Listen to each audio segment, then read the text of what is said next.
Hi.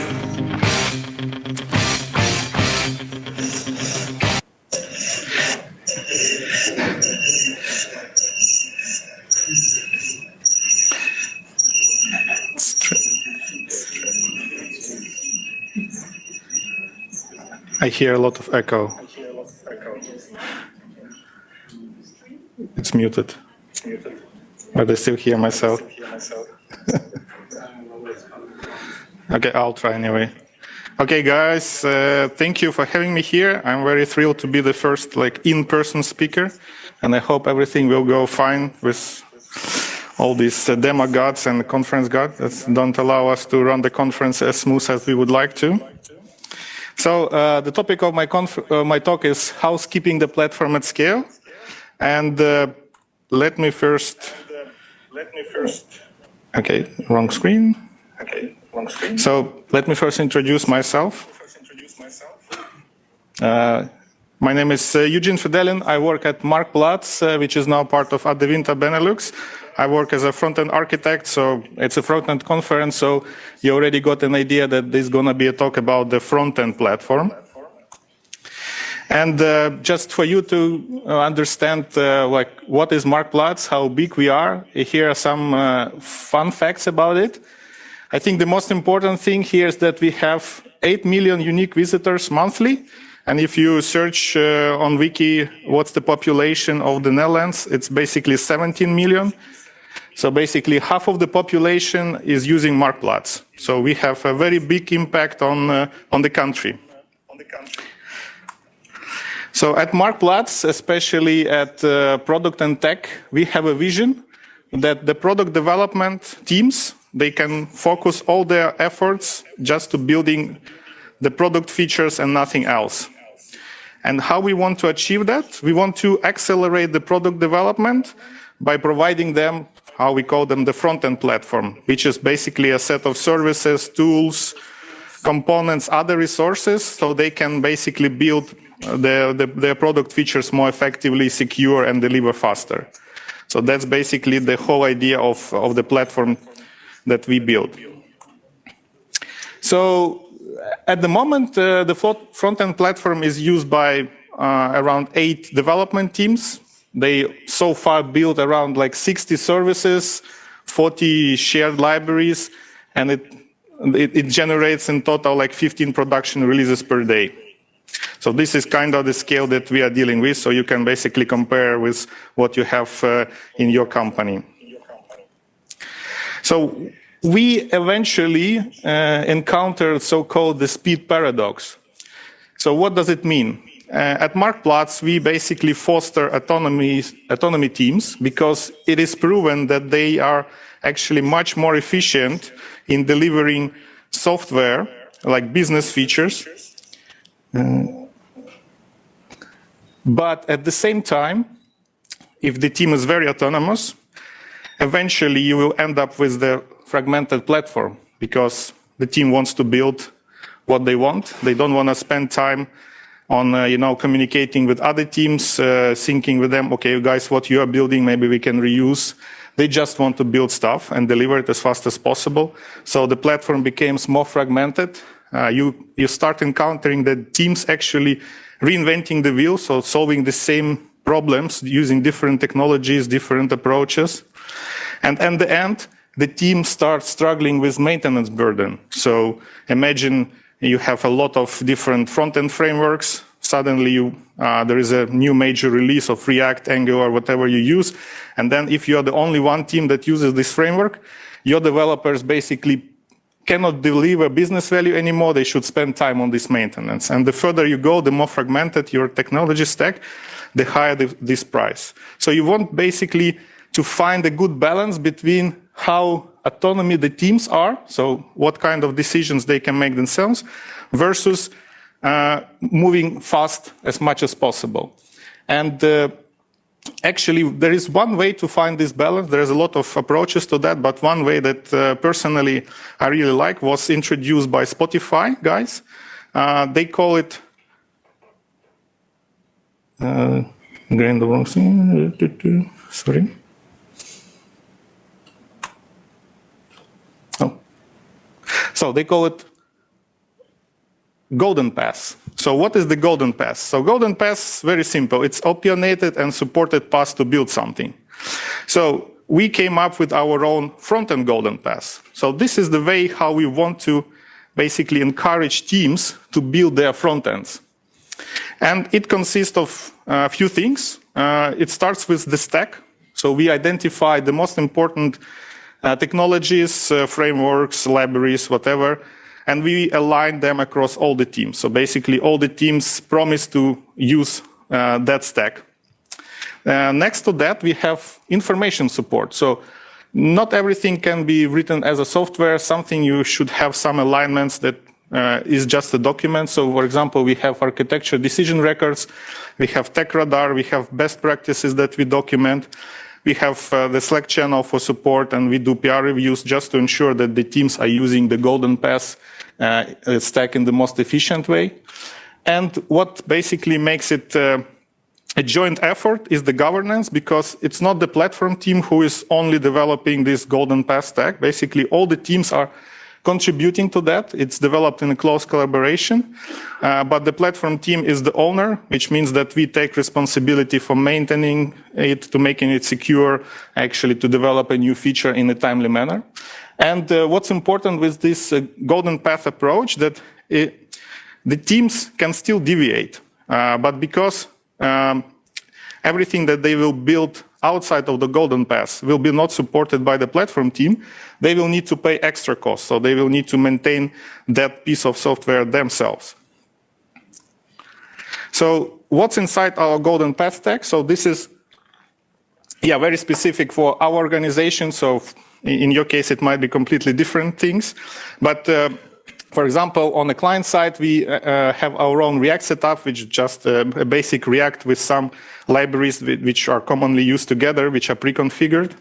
We have a design system, which is just a set of React components, reusable, which have the consistent look and feel, which is developed in close collaboration with our UX designers.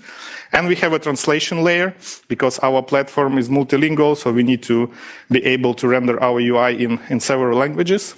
On the server side, we have also a lot of things a part of our stack. So we have our Express.js server, and we have a huge bunch of middlewares that does some common stuff like authentication, authorization, loading experiments, and doing other stuff.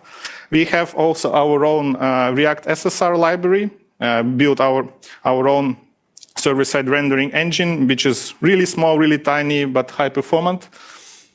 We have a lot of API clients, so basically our front-end services can load data from a lot of sources. And we have an extensive set of observability tools, so you can safely run your service in the cloud and still understand how it's going on. So basically metrics, tracing, logging, and so on and so forth. And next to that, you have this code, but you need to build and ship it. So it's also part of the stack. So we have Webpack config, which is very opinionated. It enforces some structure of the code. It builds all the front ends the similar way. So the output is the same. The shape of the output is the same. We have our TypeScript config, the way how we want to use TypeScript. Also ESLint, pre-tier, jest configs. So basically all the tests in all the services look the same. And the last but not the least, we have our Node.js Docker image that we use in production. So basically every service that we run runs inside the same Docker image. So by providing this to the teams, we should somehow sell it to them. So they should have some, additional benefit of using this stack. And what we promise to them, that we will keep them up to date for free. So basically, whenever we develop a new feature, they will get it automatically for free. Whenever there is like a security update for some third-party library that is part of our stack, they will be updated for free, and we will ensure that their service is up and running. So to achieve that, we come up with several actions, which I described here. We start with some dashboard. So we have a live overview of all the front-end services that runs on production, and we know exactly what kind of dependency they use and if it's outdated or not. We also automated updates using Renovate, We automated the security updates with Sneak. And we do a lot of fancy stuff, which I will explain later on. So if we start with the dashboard, so this is like an internally built tool. It gives a very detailed overview of each service that runs on production. So for example, on the left, you see that it's a service called WebBFF. BFF stands for backend for frontend. This is the pattern that we use for most of our frontend services. So you can clearly see that, yeah, the build is green. It's almost 100% TypeScript, which is nice. It uses the modern stack. You can see that it was released 8 days ago, still some commits are waiting in the release pipeline, and there are some PRs open that has to be merged. And well, the most important on the right is that you clearly see what's running on production. So for example, this service still running like a minor version behind in terms of Node.js. A bunch of services, it depends. So for example, some services were even deprecated, which means that they have to be that this service should not use them, but yeah, it's still being used. So this is a trigger for the team that they might to do some action on top of that. And you see that we have this information for dependencies, runtime dependencies, but also build time dependencies, like for example, ESLint, TypeScript, and so on. So we have similar overview as well, not only for the services, but also for the libraries. The information is very much similar, so we keep track of which dependencies library is using and if it's up to date. And we have a different view as well. So instead of looking at what my service depend on, you can also check, okay, I have a dependency, I want to check who is depending on that and if they're up to date. So here you can see that we have a library called Express React. And there are 3 services that are still not using the latest version of it.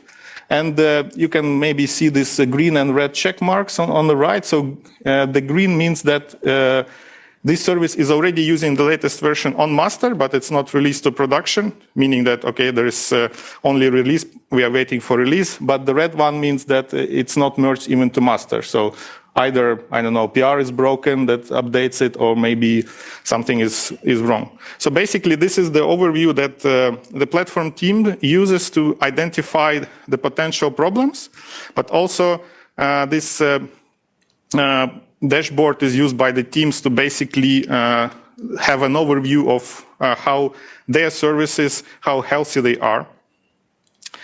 And given that information, we basically want to act and we want to automate the dependency update. So remember, we have almost 60 services, 40 libraries. We have 100 different things to keep up to date. So we end up using a Renovate bot. I think it's available in our GitHub for quite some time. So it's very flexible in terms of how you would like to configure it. This is our configuration that works for us. So we made it, so we configured that our internal NPM packages that we publish, we run updates immediately, so the updates run 24/7. For external updates, think about like React, Express, TypeScript. We run those updates bi-weekly because it's not always a good idea to use the latest version. They might release some bug fixes. So we have also so-called cooldown period. We are not using the latest version. We are using the version that was released at least 3 days ago. And basically, one of the things that teams especially like is that minor and patch updates are merged automatically, which means that they don't need to bother. If the tests are green, then the new version will be merged and released without any developer effort. But major updates, they need always developer attention because you never know, they might have some breaking changes that your test might not be able to catch. So for safety reasons, we don't merge major. And our dashboard that you've seen on the previous slides, it also has an overview of all the Renovate PRs that are still pending, so which have to be reviewed by the developer. And at the moment, I measured, and it takes approximately 6 hours to propagate a new version of the package to all our services and libraries. So at At this time, Jenkins is our bottleneck because, we have a Jenkins build for 100, for 60 services, 40 libraries, so it takes some time for Jenkins to run it all. The next important thing is security updates. That's also what we promise to the teams that are using our front-end stack. The problem with security updates is that you're out of control when they will be released. And also quite often the security vulnerabilities, they are discovered not in your dependency, but in dependency of your dependency. So Renovate doesn't really work nicely here. So instead of we using Sneak, which has its own database of all the known vulnerabilities, and whenever they understand that, okay, you guys are also using the dependency that has a vulnerability, it will create a PR for us automatically. So developer can review it and merge it in a timely manner. And next to that, for every PR that is created, we also check if there is a new dependency added in this new PR. We also check maybe this dependency has a known vulnerabilities, and if it has, then we send a message to the developer, so he might look into maybe some alternative or maybe remove it.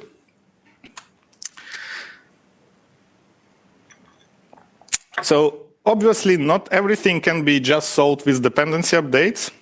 Quite often you want to deliver a new feature, which means that you need to add bump a version in some service, but you also want to change some code in that service. So for example, change the configuration of the library or change the way the library is used. So for that, we end up writing, how we call it, bulk code changes. So basically, it's a script that runs for multiple services in parallel.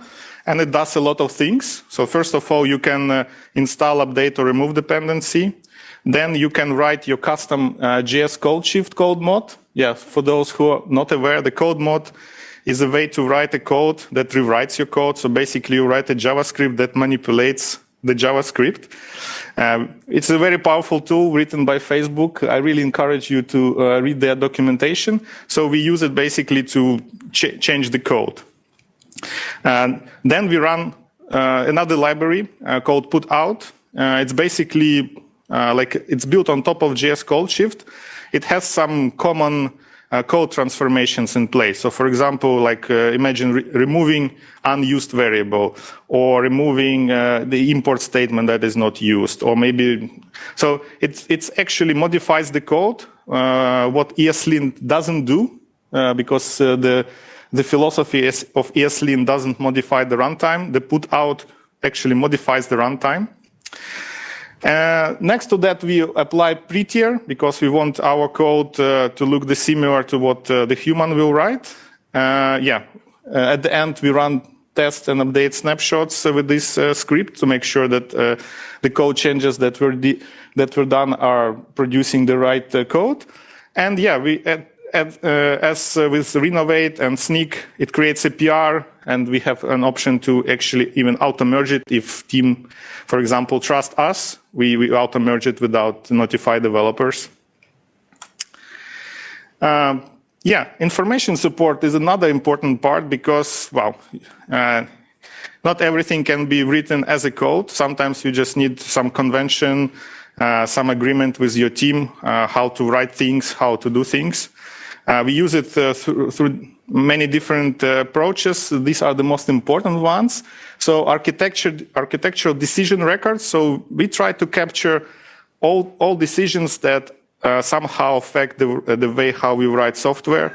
So as an example, some time ago, several years ago actually, we decided to adopt a TypeScript, and we wrote an ADR which explained how exactly we want to adopt. So what features from TypeScript we want to use, what features from TypeScript we don't want to use, how we mix TypeScript and JavaScript, because it's not possible to migrate the whole service in one go. So this is an example of the ADR. So this, you cannot automate it with the software, so sometimes it's just much easier to write a document and ask people to adhere to it.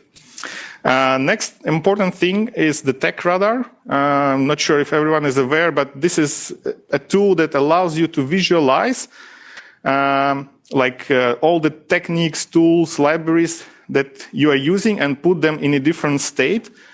So for example, you can define that some tools you don't want to use at all, so you put them on hold and they are forbidden to be used. Some tools you want to try out or assess, so they can be used, but only for maybe POCs or for some small projects, but not for a bigger one. And then you have a list of approved or adopted technologies that basically are allowed to go on prod. So this is what we use in TechRadar for. And usually we have a meeting every 6 months to meet all the front-end developers across the company to make sure that this TechRadar is up to date and it reflects basically the modern standards. And the dev assistance, so that I was mentioning at the beginning. So we also offer Slack channel. When any front-end developer can reach out to the platform team asking for help or maybe some feedback. And we also quite often involved in PR reviews. So whenever someone is not really confident if he's using the library in the right way, we are always open to give this PR review feedback for them. So what would be my key takeaways for you? So if you have a big platform, a lot of services, a lot of autonomous teams, and you want to make it even faster, so first think about aligning the most important things. In our case, we managed to come up with one golden pass. Maybe in your case, you would have several, one for, Angular, another for React, maybe for Elm, whatsoever. So it can be multiple golden passes, but just make sure that you align on them. Second one, once you have this alignment, you can actually automate a lot of things because the services that different teams will own, they will look much similar. So you can think of automating dependency updates, security fixes, some improvements in code you can roll out automatically. And the third one, this will definitely accelerate each team because then each team will spend much less time on maintenance and they will focus all their effort on just building the product features. So exactly what our vision is. Thank you.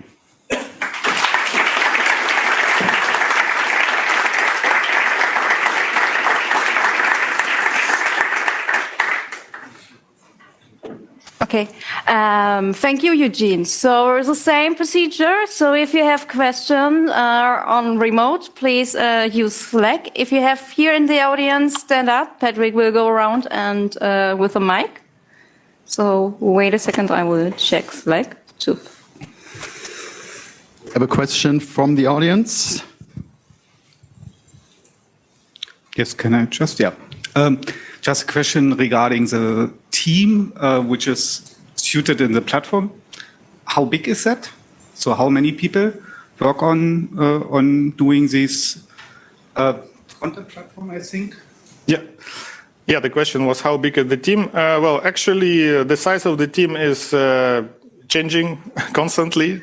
So it all started with only 2 people. At the moment, I think we are 5. But as I said, a lot of things are done in close collaboration with other teams. So basically, the product teams, they also help to keep this golden pass stack up to date. So they also contribute to that. So it's not that only we are doing some stuff. They also help a lot. So this is like a joint effort. And this actually helps because there is no not invented here syndrome. Because it's not like, oh, there is some guys in another room building something and then telling us to use it. It's basically because everyone contributes. Everyone basically has this feeling of ownership of that.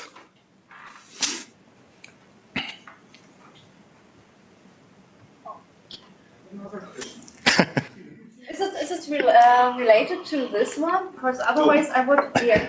You can also ask questions, please. Okay, because we have from remote and we don't want to forget the remote communities. So there's one question.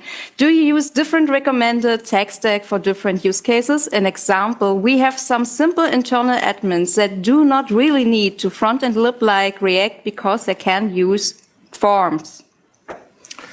Good question. And the answer is it depends. So as I mentioned at the beginning, the team can deviate. So if team has made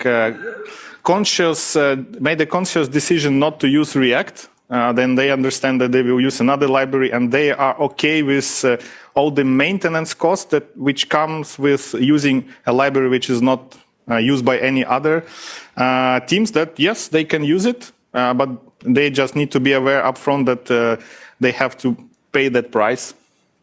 So we are not very, I would say, pushy. We also have some internal tooling that is not using our stack, but the most important thing here that it's a conscious decision. It's not because some developer at some moment of time says, "Oh, I want to try, I don't know, Angular instead of React," and then there is no one who can basically prevent it from happening. There is a discussion between the team members and the tech lead. Okay, can we use this technology? They can check if this technology in our tech radar. If it's put on hold, then it's a no. If it's not put on hold, then yeah, they can use it on their own risk. Okay. So Another question from the audience. Mirko, you're after this, but first, Tudor was first. Yes, thank you, Eugene. Awesome presentation. I have a couple of questions. Some of them you've already kind of answered.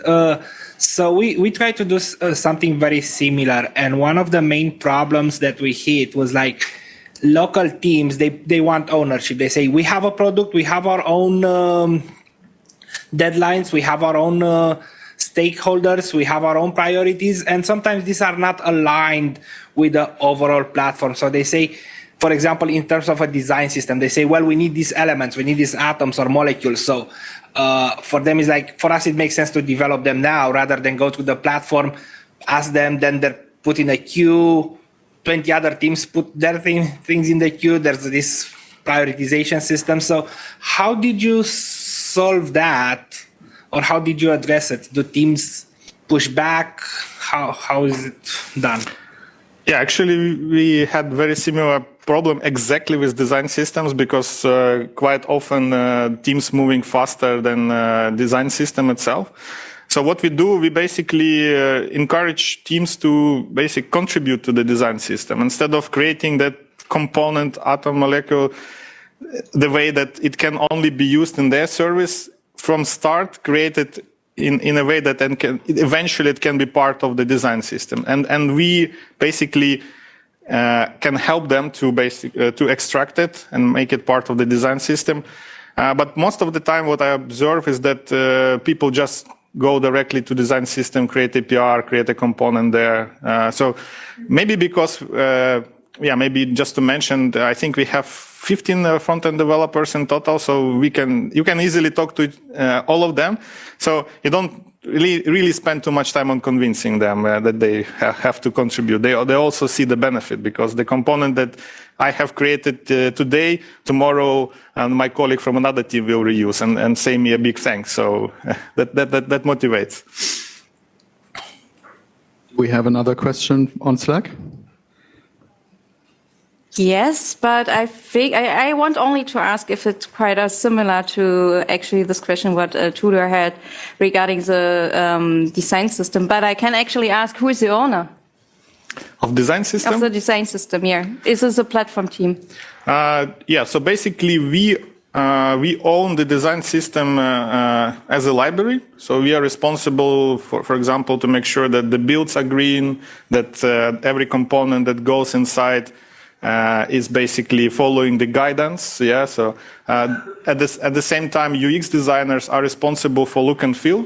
So basically, whatever new component is there, that it adheres to all their tone of voice, behavior. So they have their own set of. So basically, I would say, from technical perspective, the platform team is the owner. From the product perspective, the UX designers are the owners of the design system. But I can repeat myself again. But everyone can contribute. So I think everyone feels also a part of ownership on him. Every developer. Okay, another question from Mirko now. It's regarding the tool, I think NCU, or was how do you detect these dependencies between each other. One was a view from the top, so a web application depends on that.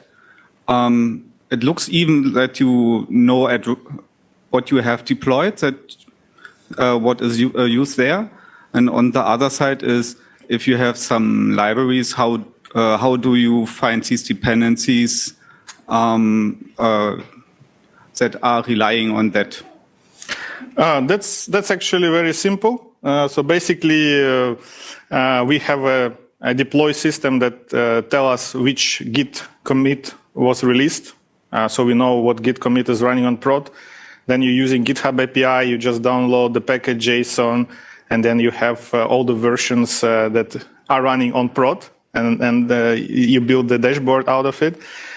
So yeah, there are some libraries that, for example, can scan your package JSON and basically make a request to your registry and see if there are new versions of those packages available for you. So we're using some of them internally. I think it's called npm check updates tooling. So you can, and then you have what you have seen but so basically it's mostly GitHub API. A lot of data, like 99% of data is from GitHub API, and 1% of data from our internal deploy system, which tell us which version is running on production. And last question, sorry.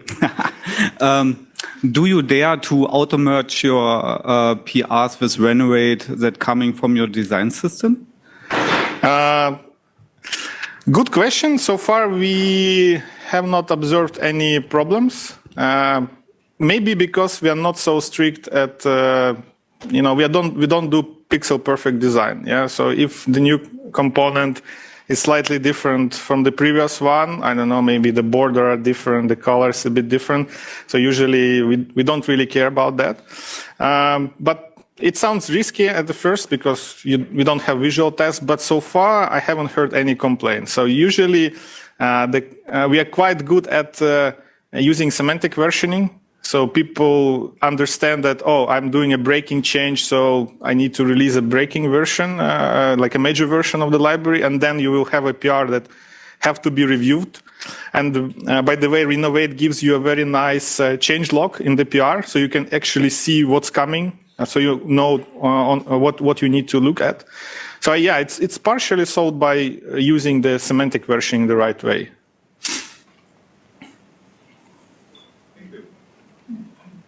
So first of all, before I will continue with the next question, there is a big shout out, like I want this NCU dashboard, and with a lot of pluses, I want to mention it because it should be said.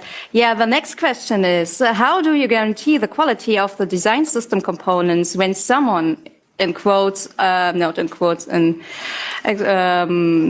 of a specific team implements a new feature, in example, a live performance? Well, usually you do it through reviews. So every component you add it to the design system through a pull request. So there is a chance for platform team to come and check. Maybe there are some obvious performance problems, but if not, then eventually these performance problems will be noticed by some monitoring tool that just checks how the website is performing, like Core Web Vitals might be affected. So yeah, sometimes you only catch these kind of errors later on. But I think we are good enough to identify most common pitfalls during the PR review process. And basically, we try to involve as much people as possible when there is a new big component comes in and it's not very trivial to understand how does it work. We also have part of the design system, you also have the storybook. So we also ask developers to create extensive stories for the new components. So that also helps to identify if there are any potential problems might be. I hope that answers the question. But I have actually a question. Imagine there would be a performance issue. How is the process actually? If you figure out, okay, this component done something odd, how is the procedure then, or process? Well, that's, I would say, usually performance issues, the platform team helps to solve them. So first of all, in real life, how it happens, if you add a new component, usually there are only few services that use that component in production. So usually only few services are really affected by the performance issue. So developers that owns that services, that they are impacted, so they are actually interested in solving that problem. So they are, I would say, like the first tier of the guys who will actually try to fix it. And if they need help, they basically can come to platform team and we will help them. If they cannot solve it, they also can come to the platform team. But I cannot imagine that we create a component that is not well tested and then we just deploy it everywhere and everyone is affected by performance issues. Usually that's not how it works. And another one from Tudor. Yes. So regarding the semantic versioning, how do you enforce that? We're using commitizn and everything is a feature, basically. I'm serious. Like, it's all the bugs, everything is a feature. A bug is an undocumented feature. A build is like build system features and so on. Like, everything is a feature. So yeah. So to be honest, at the moment we are not very strict around that. So we're also around to introduce the tool that will enforce. We are looking into this conventional commits. But at the moment, if you check how we merge PRs, at the moment we only care if it's a major or minor patch. So we don't really care if it's a minor patch. It's up to developer. Sometimes it's really hard to understand if it's a patch or minor, but for now, we don't really enforce that. What we do ask developers to think about is to make sure that if it's possible, do it in a backwards compatible change. So it's a minor release and try to stay away from majors because majors, they require all the developers from all the services to look into the PR, which basically makes it really, it adds a lot of time. So you just disturb your colleagues. And if you can make it backwards compatible, you just make the life of your colleagues much easier. So yeah, we are not so strict, but for us, it doesn't really a big problem if it's a patch or minor. Or questions on Slack, Nina? All right, then we have another question from Arnaud. Hello, and thank you very much for the presentation. I really like the focus on automation that seems that you have. And I also work here in the front-end platform team in Adevinta, Spain. But my question is about the process or I guess that is related with the tech radar thing that you mentioned. What's the process? Because we are working in defining some type of process for new ideas or new suggestions, especially when they come from the community. And if you can explain a little bit more about this. Thank you very much. Yeah. So the question was about the tech radar. So eventually, I think like a few years ago, we just sat down with all the front-end developers and we document everything that we use. So that was just the first iteration of the tech radar, just to document. And then we decided, okay, what piece of software we don't want to use anymore, just to put on hold. So nowadays, the process looks like every half a year, we just gather together just to invite everyone who has some opinion, and we basically go through all these, I would say, like levels. Yeah. So what put on hold, what to trial, what to assess, what to adopt, and we discuss each line. Yeah. So at the moment, I think we have like 100 entries in our tech radar. So it takes like 2-3 hours, but that's the moment of truth. So that's the moment of time where you can actually understand if you're basically aligned or on what you are using, if there are some new ideas. So as I mentioned, there are like 3 levels of like adopting every technology. So for us, the most important is what we put on hold, because we put on hold all this legacy stuff that no one likes. Like we still have, I think, like backbone with jQuery in some outdated services, so we put it on hold. Another interesting thing is what you can, like when to add new technologies, yeah, because a lot of people have a lot of cool ideas, so we put all of them. I think the first level called, I always mix, it's either assess or trial, I might be wrong, but basically we add them to that level, and we also have so-called like chapter days, so now it's called innovation days. So every second week we have a full day where each developer can do whatever he wants. But usually what people do, they just play around with the technologies that they put in that layer. And at the end, they build some POC, they give a presentation to the front-end chapter, and if there is an interest, the next level is to go to his tech lead and say, oh, we have this new piece of technology. It's in this level. I cannot use it on production on a big scale, but maybe we can try to use in one small service just to basically move it to the next level, which is probably assess. So this is how it goes. So first, you play around during the front-end chapter day on your own, building a POC. Then if you have an agreement from the chapter, you can go to your team and use it in some small service, so move it to the next level. And if it works fine for your team, then you can actually, again, half a year later, we will gather together and discuss, and maybe we will move this piece of technology to adopt, which means that it will be part of our front-end Golden Pass stack, and then every team basically can use it. Okay, because first of all, thank you, Eugene. Thank you. So big applause.